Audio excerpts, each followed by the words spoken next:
Chers amis, bonjour. Nous continuons à explorer la manière dont le nouveau ministre de l'Éducation nationale, Madame Belloubet, se débat avec les sujets que lui a laissé Gabriel Attal, qu'elle a hérité de ses prédécesseurs. Et vous avez vu effectivement que la notion de classe de niveau ne passe pas. Elle ne passe pas auprès des enseignants, elle ne passe pas non plus vraiment auprès des familles, elle suscite une forte angoisse.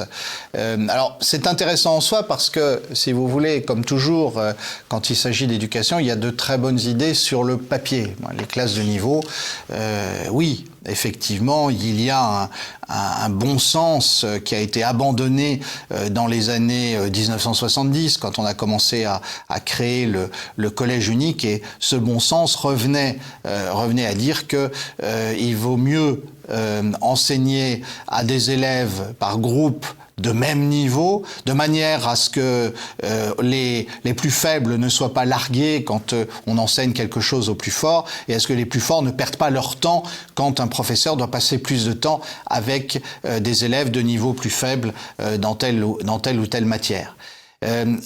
Malheureusement, on a eu une massification mal gérée de l'enseignement primaire et secondaire. On a eu des réformes de programmes à n'en plus finir, avec des tas d'expérimentations pédagogiques. Ces expérimentations pédagogiques, d'ailleurs, qui se sont réalisées au détriment des plus faibles. Et on est aujourd'hui dans une situation où on se demande comment avancer.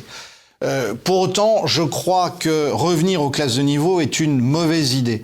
C'est une mauvaise idée d'abord parce que je ne suis pas sûr que le niveau des meilleurs soit toujours ce qu'il doit être. On le voit d'ailleurs quand on arrive au niveau gouvernemental, les fautes de français, l'expression mal choisie, la langue de bois, tout ça montre que on n'a pas vraiment réussi la formation des élites.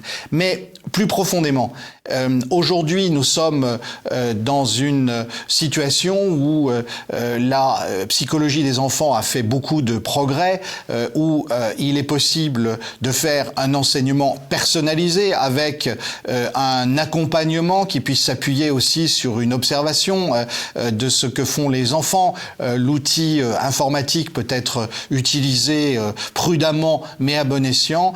Je pense aux recherches de Stanislas Dehaene, je pense aux recherches d'Olivier Houdet et de quelques autres en France, et on a de quoi faire un enseignement personnalisé. Et je crois que ça, c'est plutôt la voie d'avenir, plutôt que l'idée qu'on va faire des classes de niveau. Mais c'est un sujet compliqué sur lequel nous aurons à revenir. Merci.